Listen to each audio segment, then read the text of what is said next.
الحمد لله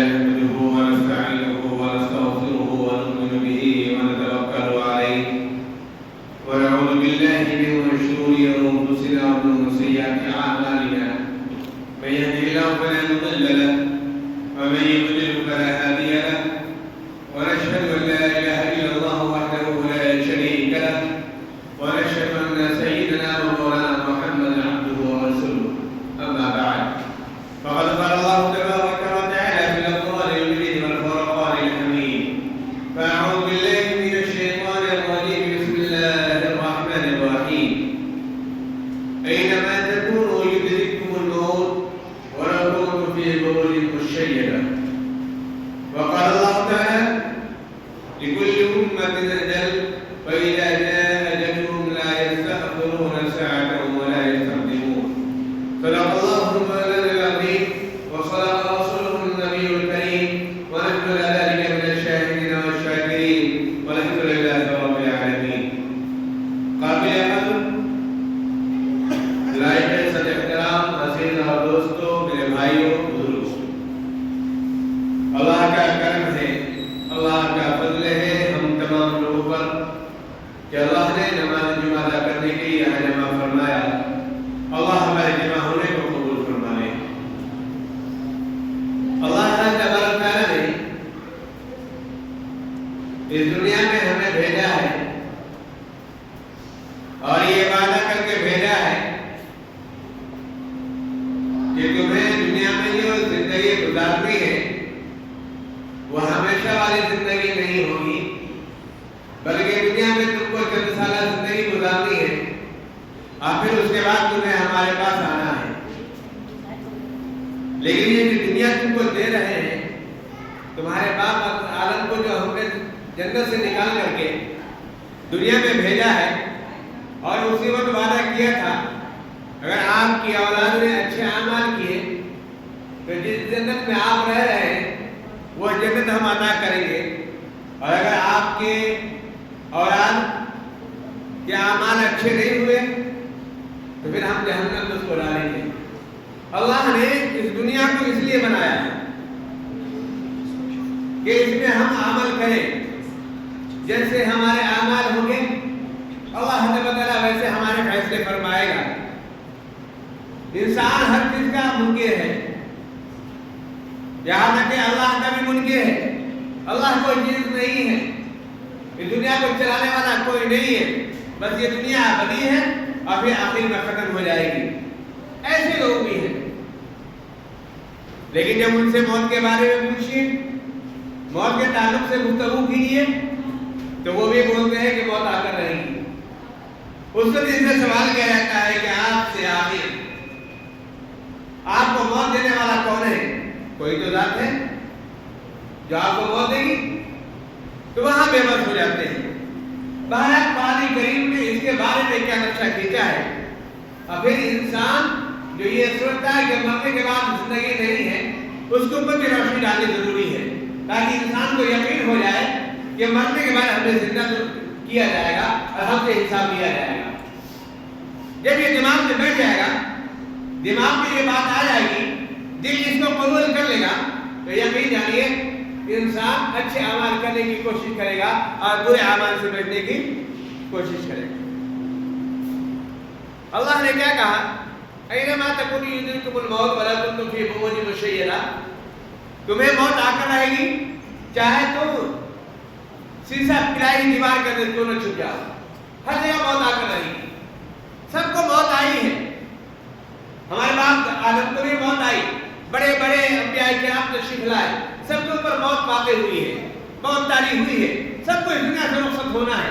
اللہ نے اس وعدے کے ساتھ ہمیں اس دنیا میں بھیجا ہے، موت آ کر رہے گی، موت سے کوئی بچ نہیں سکتا ہے. تو قرآن نے کہا جہاں بھی تم چھپ جاؤ، ساتھ دیواروں کے اندر چھپ جاؤ، سیسا پلائی دیوار کیوں نہ ہو جس کو توڑنا مشکل ہوتا ہے، اس کے اندر چھپ جاؤ، کبھی موت تم پر آ کر رہے گی. اور موت کا وقت متعین ہے، وہ آپ کو نہ پہلے آئے گی نہ بعد میں آئے گی. اللہ نے کیا کہا قرآن کریم میں؟ لِكُلِّ أُمَّةٍ أَجَلٌ، ہر چیز کے لیے موت ہے. فَإِذَا جَاءَ أَجَلُهُ، جب موت آتی ہے، جب موت کا وقت قریب ہوتا ہے، لَا يَسْتَأْخِرُونَ سَاعَةً، موت میں تاخیر نہیں کی جاتی. یہ بہت بڑا بزرگ ہے، اس کی موت کا وقت 1 بجے تھا، 1:15 میں کرو. نہیں، بالکل نہیں.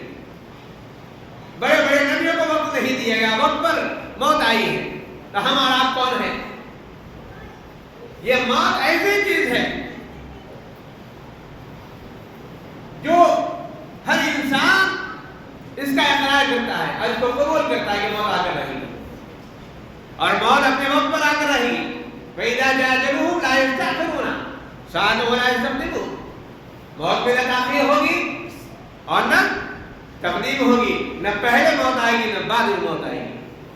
اور اللہ جس کے ذریعے سے، جس طریقے سے موت لکھ دی ہے، اسی طریقے سے موت آئے گی. دیکھ لیے دنیا کے اندر کسی کی ڈوب کر موت آتی ہے، کسی کی جل کر موت آتی ہے، کسی کا ایکسیڈنٹ ہو کر موت ہو جاتا ہے.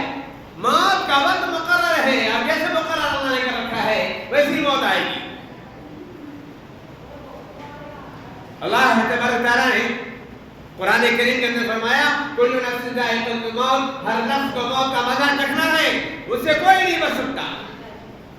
عالم کیوں نہ ہو، مفتی کیوں نہ ہو، حافظ کیوں نہ ہو، قاری کیوں نہ ہو، بہت بڑا پیر کیوں نہ ہو، بہت بڑا بزرگ کیوں نہ ہو، محدث کیوں نہ ہو، فقیہ کیوں نہ ہو، مفکر کیوں نہ ہو، دانشور کیوں نہ ہو، بڑا بادشاہ کیوں نہ ہو، سب کے اوپر موت آ کر رہے گی.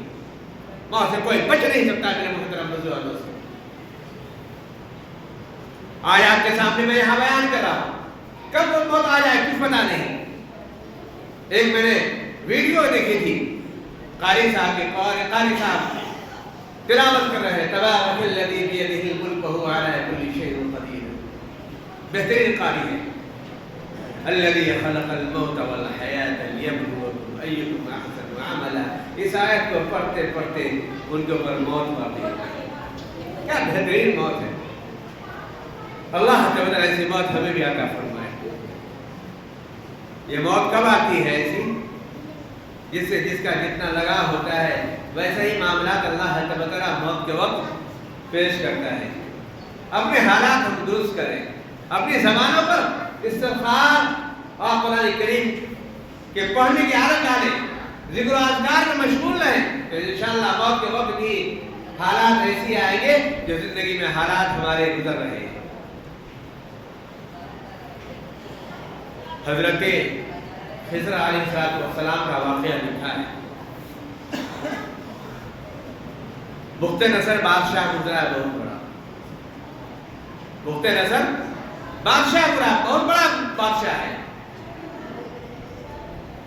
اس نے بیت المقدس میں چڑھائی کی، اور چڑھائی ایسی کی کہ تہس نہس کر دیا، لوگوں کو ہلاک کر دیا، لوگوں کو قتل کر دیا، اور بہت سارے لوگوں کو قید کر کے لے کے چلا گیا. اس قیدی میں حضرت خضر علیہ السلام بھی تھے، جو اس وقت بچے تھے، جوان ہوئے. اللہ نے جوانی عطا فرمائی. پھر کسی وقت رہائی ہوئی. جب رہائی ہوئی تو حضرت خضر علیہ السلام اپنی سواری کے ساتھ اسی بیت المقدس کی طرف نکلے. ایک جگہ پہنچے ہیں تو دیکھا کہ دیواریں گری ہوئی ہیں، چھتیں گری ہوئی ہیں، ویران ہیں، ہڈیاں بکھری ہوئی ہیں لوگوں کی. اور بخت نصر نے جو پورا فساد پھیلایا تھا، لوگوں کی ہڈیاں بکھری ہوئی ہیں. حضرت خضر علیہ السلام کے دل میں ایک بات آئی، یہ شہر ویران ہو گیا جس میں کوئی نہیں ہے، یہ شہر آباد کیسے ہوگا؟ یہ جو ہڈیاں بکھری ہوئی ہیں اللہ تعالیٰ اس کو کیسے زندہ کرے گا؟ قرآن کریم نے نشر کیا ہے، اور الذی مر علی قریۃ وہی خاویۃ علی عروشها قال ان یحیی هذه اللہ بعد موتها. حضرت خضر علیہ السلام کہتے ہیں کہ اللہ ان کو مارنے کے بعد تو کیسے زندہ کرے گا؟ یہ دوبارہ کیسے زندہ ہوں گے؟ ایک پیغمبر کے دل میں یہ بات نہیں آنی چاہیے، لیکن بات آئی۔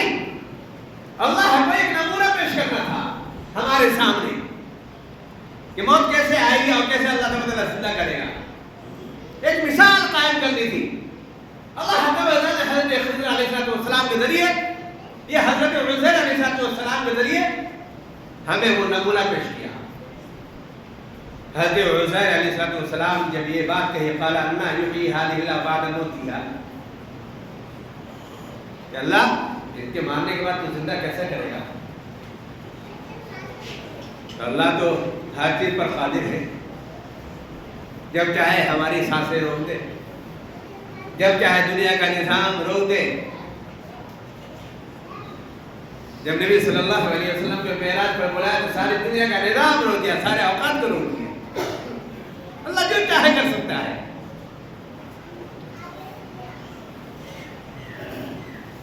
تو حضرت عزیر علیہ السلام نے جب یہ بات کہی کہ اللہ تو کیسے زندہ کرے گا، تو اللہ نے ایک چیز پیش کی، فَأَمَاتَهُ اللَّهُ مِئَةَ عَامٍ ثُمَّ بَعَثَهُ۔ جب یہ بات کہی کہ اللہ تعالیٰ نے ان پر موت واقع کر دی، اور موت سے پہلے کیا کیا؟ حضرت عزیر علیہ السلام کو بھوک لگی تھی، اور آپ کے ساتھ توشہ تھا، راستے کا کھانا تھا، پانی تھا، بیٹھ گئے ایک دیوار کنارے جس کی چھتیں گری ہوئی تھی۔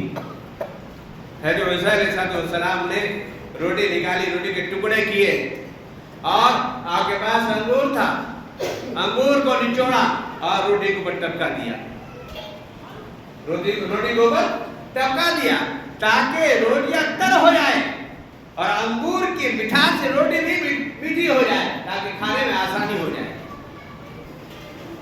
اور اب نچوڑنے کے بعد حضرت عزیر علیہ السلام نے سوچا کہ ابھی یہ روٹیاں رسوں کو چوسے گی، رسوں کو اپنے اندر لے گی، چنانچہ دیوار کنارے ٹیک لگایا۔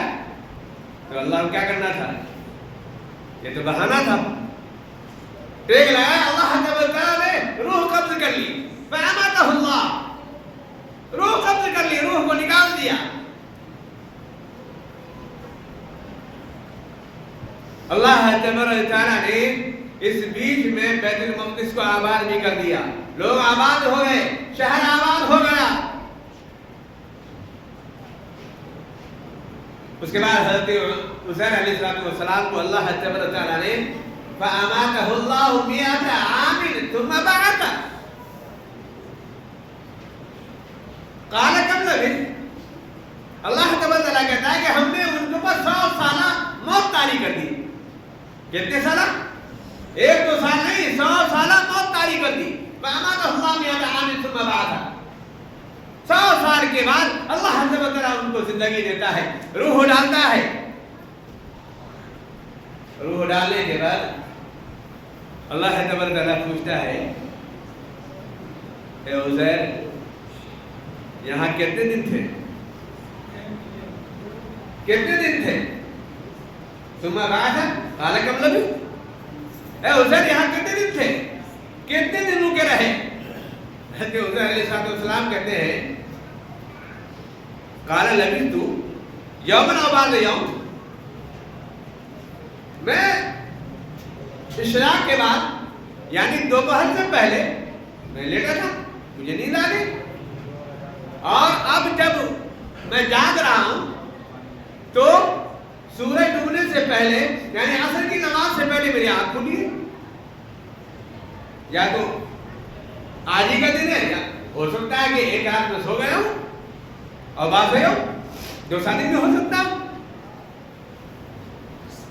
حضرت عزیر علیہ السلام تو سوئے تھے نا، کوئی بندہ سوئے گا تو اس کو تو یہ احساس ہوگا کپڑا صحیح ہے، سب کچھ صحیح ہے، کچھ بھی بدلاؤ نہیں ہوا، کپڑا کیوں کا کیوں ہے، بال کیوں کا کیوں ہے، جوان کا جوان ہے، 100 سال ہو گئے، کچھ بھی بدلاؤ نہیں ہوا، تو کوئی بھی کہے آج تو سویا تھا، میں شام کو اٹھ رہا ہوں، آنکھ لگی۔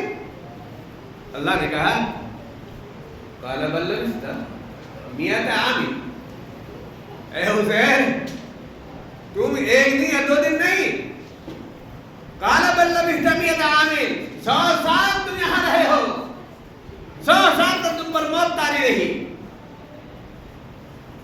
اس کی دلیل دیکھنا چاہتے ہو؟ دلیل بھی دے رہے ہیں تم کو، ثبوت بھی پیش کر رہے ہیں۔ 100 سال تم کو رکھنے کے بعد، 100 سال تم پر موت طاری کرنے کے بعد، ذرا دیکھو تو صحیح، تم نے جو کھانا رکھا تھا کھانے کے لیے، روٹیاں رکھی تھی انگور کے ارتھ میں۔ انگور کی خاصیت کیا ہے؟ انگور کے رس کو اگر نکال دے تو چند گھنٹے کے بعد ہی وہ بلبلا دے دے گا اور وہ کھٹا ہو جائے گا۔ کہا دیکھو ذرا، فانظر الی طعامک وشرابک لم یتسنہ۔ 100 سال تم کو یہاں رکھا، لیکن تم اپنے کھانے کو دیکھو، جس کو کھانے کے لیے رکھا تھا وہ بدبودار نہیں ہوا، وہ سڑا گلا نہیں ہے۔ تم اپنے پانی کے دیکھ لو، کھانے کے دیکھ لو، سب چیز ویسا ہی کا ویسا ہی ہے۔ تمہارا لباس بھی ویسا ہی ہے، تمہارے بال بھی ویسی ہیں، تمہارے ہاتھ بھی ویسی ہیں، تمہارے چمڑے بھی ویسی ہیں، تمام کی تمام چیزیں وہی کی وہی ہیں۔ فانظر الی طعامک وشرابک لم یتسنہ۔ لیکن اب تم کو دیکھنا تھا کہ تم نے کہا تھا قال انا یحیی ھذہ الا بعد موتھا، کہ اللہ مارنے کے بعد تم کیسے زندہ کرے گا؟ اب اس کا ثبوت تو تم کو یہ ہے کہ 100 سال تم کو یہاں رکھا، لیکن تمہارا کھانا بھی خراب نہیں ہوا، پانی بھی خراب نہیں ہوا، وہ بھی انگور